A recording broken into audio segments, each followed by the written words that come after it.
this on? Yes. Dear Madam Chairman, distinguished co-panelists, Excellencies, ladies and gentlemen, I'd like to start out by thanking Dr. Vike-Freiberga for this invitation to be here with you. May I assure you that it's out of a sense of solidarity for this region that seems to be having the kind of awakening that we have seen in other parts of the world. Certainly in Central Europe, it started in Czechoslovakia with the Velvet Revolution. In the Baltic countries, my own country, Latvia, our neighbors, Estonia and Lithuania, had a singing revolution against a tyrannical regime that, in addition, in our case, was also accompanied by a foreign occupation. Strivings for freedom, for liberty, are, of course, very dear to my heart. The first message I think that I might bring that would have any sort of universality is to insist on the fact that change, and political change concretely, is always possible no matter what the situation at the outset. And yes, I left my home in Riga when I was 6 years old, the country after I just turned 7, and I returned at the age of 60 from an exile that had lasted most of my life after taking early retirement as a professor at the University of Montreal in Canada, having before that lived in refugee camps in post-war Germany and having spent my adolescence in Morocco. From this background, I have had occasion over that life of personal freedom abroad as a child of exiles to reflect on the notion of independence and liberty and what it's all about. My country and all of Central and Eastern Europe was in fact sacrificed on the altar of security in the world after the Second World War by the allies of the time, concretely Great Britain and the United States, who in the treaties of Tehran and of Yalta actually admitted the hegemony of the Soviet Union under Stalin over the annexation of the Baltic countries, accepting it, and accepting increasingly the hegemony of the Soviet Union over the satellite countries of Central and Eastern Europe for the simple reason they needed Stalin's help to defeat Hitler. And even though the alliance was a successful one and resulted in continued prosperity for the United States and an opportunity for development and prosperity in Western Europe, it was done at the cost of the populations that were sacrificed on the altar of international peace. And I think there's a similarity in many parts of the world, especially in the Arab world, where internationally tyrannies have been accepted for the sake of international peace and security. Indeed, tyrants have been supported by democratic countries with the idea that supporting them will prevent worse dangers, both internally and internationally, by the rise of extreme ideologies, by internecine warfare between tribes and religious groups, the sort of things that, of course, we have seen in the world. We must but think back on the genocides in post-colonial Africa, where tribes indeed started killing each other at an alarming rate. And yes, instability can be the sequel of the destruction of a tyranny, but it can also be a motor for change.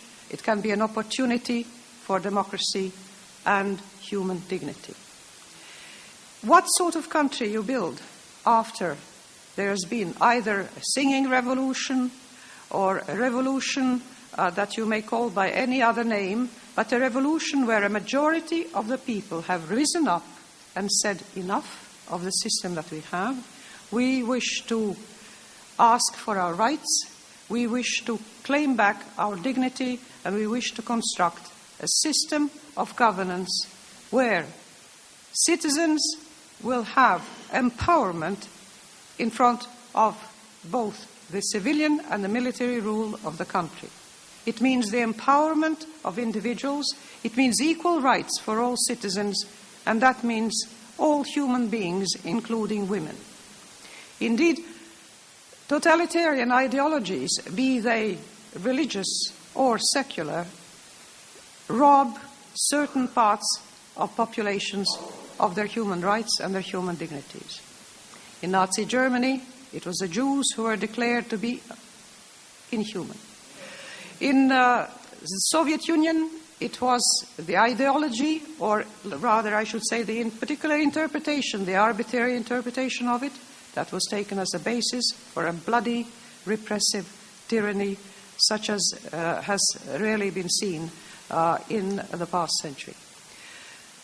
In the Arab world, you have also stable regimes where you either have a legitimate monarchy or what I might call an illegitimate monarchy that starts out as a democratic elected process and then seizes power by illegitimate means and maintains it for decades on end. Why do tyrannies rest and maintain themselves? One, as I mentioned, because they are tolerated internationally, as was the case with the Soviet Union.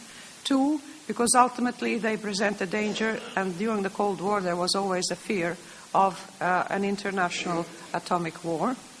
But most of all, remember, ladies and gentlemen, that tyrannies are kept in place by the advantages they confer on those who benefit from them.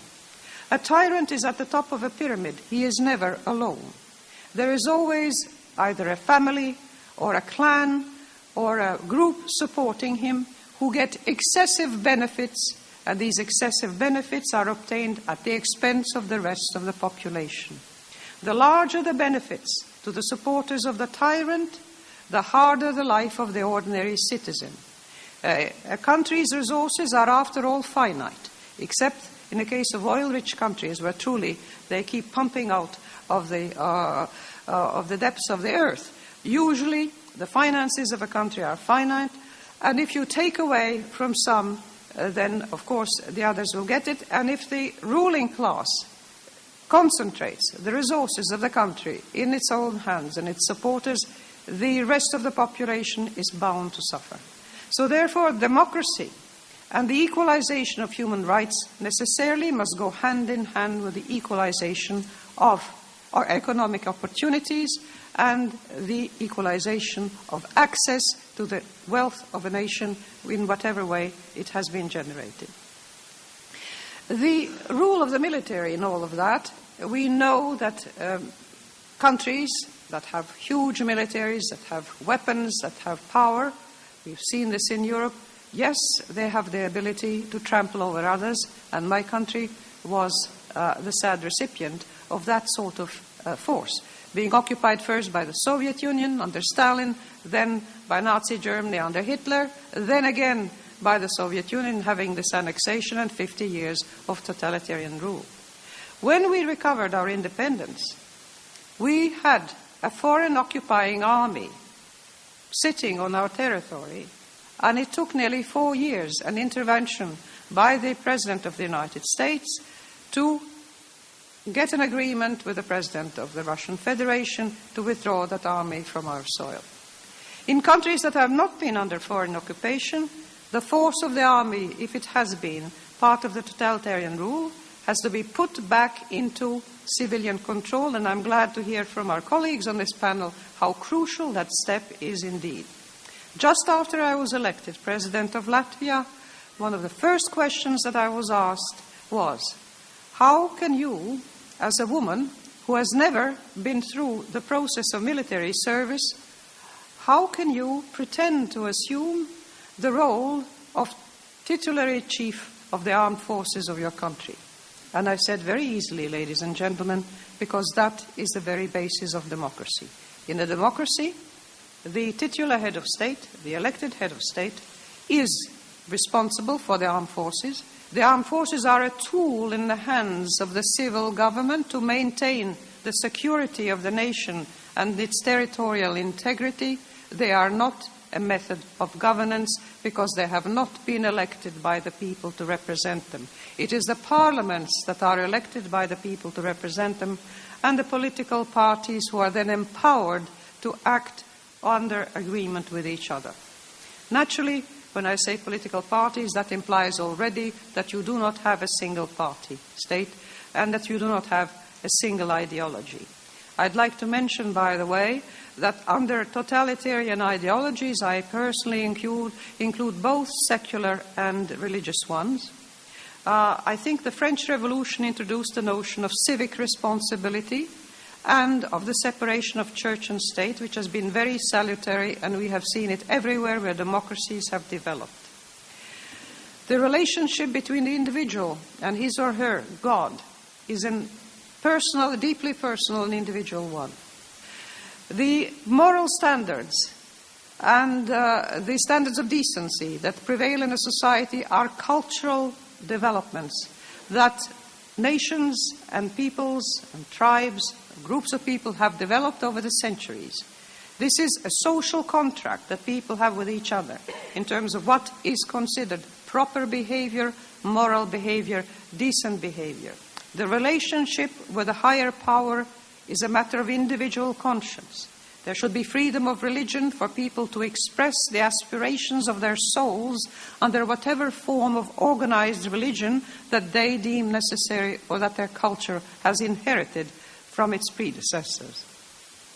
But in the name of God, nobody is authorized to impose strictures on somebody else. Only God can impose his will on human beings, and no intermediary should assume the authority in the name of God. I think it is, to my mind, it is a crime against the dignity of a conception of the divine for anybody to pretend to be the only authorized speaker on his behalf on this earth. With all due respect to religious leaders and the respect that they deserve and enjoy because of the contribution of the moral values that religions represent, I maintain that a democracy must maintain a separation of church and state, because that is necessary in any society where you are inevitably going to have differences of opinion between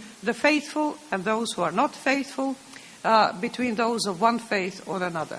It is an invitation to strife if you do not separate the church and the state. Europe has centuries of bloody conflict, of religious wars, to prove how harmful the lack of such a separation can be, if no other place were needed as an example. And finally, I think in terms of changeover from a totalitarian state to a democratic one, it is frequently said that some nations, by their very nature, are unable to function in democracy, and therefore they need a strong hand. Mr. Putin in Russia has been a proponent of this guided democracy, with the idea that the Russian people are simply too feeble and too stupid to govern themselves, and therefore they need a strong hand of a very centralized power to actually keep the country and the house in order. I was just in Kyrgyzstan on 2 missions under the Club de Madrid and supported by the European Commission. And at a conference of parliamentarians and other opinion leaders in Kyrgyzstan, in their transition from an authoritarian system to a parliamentary democracy, one gentleman stood up and said, well, you know, we are a nation of free nomads of the steppes. Genetically, we are unable to have democracy. We need somebody to lead us. I think it is an underestimation of the powers of the human being to actually govern themselves. I think people and nations are more intelligent and more capable than totalitarian leaders would like them to believe. So, with all faith in the ability of normal human beings to govern their own lives and to decide their own destinies, I would encourage popular movements, changes in any country in the world, and certainly the one in this region. One must not debase the value of the individual by claiming that some nations are less apt for democracy than others. Democracy is by no means a perfect system. After 20 years of it, we realize all the foibles and the human weaknesses that endanger the function of a good democracy. But it is still, I think I agree with Macaulay, it is the best system that has been invented, and we must give it a try. It's very hard work, but I think it's worth it. So I hope that the nations in this part of the world give it a try. Truly, I do not see any better way. Thank you. Thank you so much for your very thoughtful reflections. And now